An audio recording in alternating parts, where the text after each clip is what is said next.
Hello everyone, Dan can be Deacon Physiology More. This week I'm actually going to discuss prepping for extreme heat adaptation phase 2. Yes, that's right. Next week it's going to be the 90s here in Iowa, and with the humidity increasing recently, I feel it's a good week. I feel it's going to be pretty humid and hot next week, so it's going to be perfect for phase 2 of extreme heat adaptation. One more time. Next week I'm going to start extreme heat adaptation phase 2. So this week, I'm going to actually discuss prepping up for that. Whatever it may be, whatever you feel you got to do, whatever level you're at, you got to be doing the things that you don't want to do and push past that so that you can look back in your life and be like, you know what? Hey, I've accomplished this, or hey, I've accomplished that.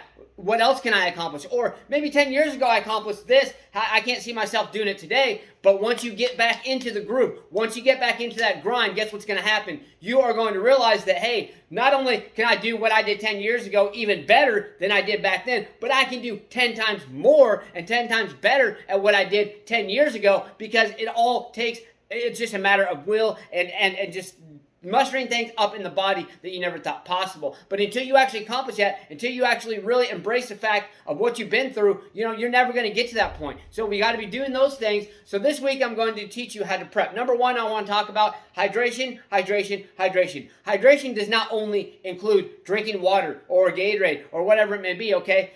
Hydration you got to stay focused on your main key electrolytes. Your four main electrolytes are sodium, potassium, calcium, and magnesium. Okay, obviously most people know sodium and potassium. Here's the problem with the world, especially in America. Most people get enormous amounts of sodium and hardly any potassium. Did you know you're actually supposed to get more potassium in your body than you do sodium? And most Americans, it's the other way around. No wonder there's so many blood pressure issues. No wonder there's so many issues with like water content buildup in the body and things like that. Because what happens is your sodium and potassium regulates in your heart what is called sodium-potassium pumps. So if you're getting too much of one thing and not enough of the other, or vice versa, guess what? If your body is either going to be holding too much water or it's going to be getting rid of too much water. Either way, it's not a proper balance.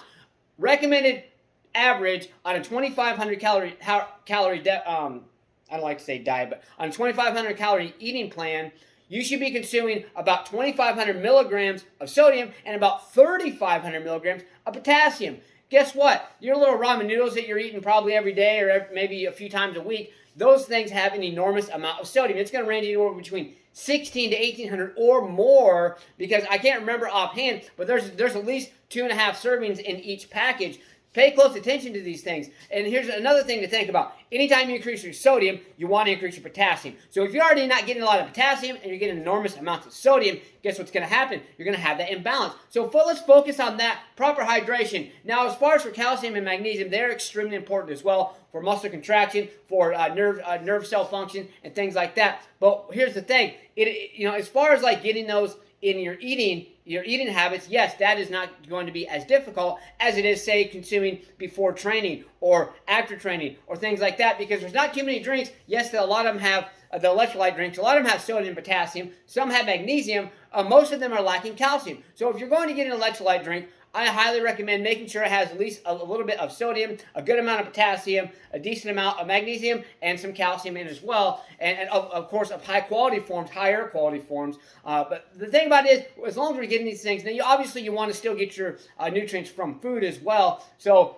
obviously, sodium is not hard to get. Anything processed packaged, other than like dried beans and things like that, is going to be high in sodium. Okay, because that is a preservative. That's what they use to preserve it with. Okay, so I just want to touch base on the hydration part. As far as your potassium, all kinds of fruits and vegetables. Calcium, magnesium, obviously calcium milk. I don't recommend cow's milk for adults. I recommend almonds, soy milk, cashew milk, goat's milk, things like that.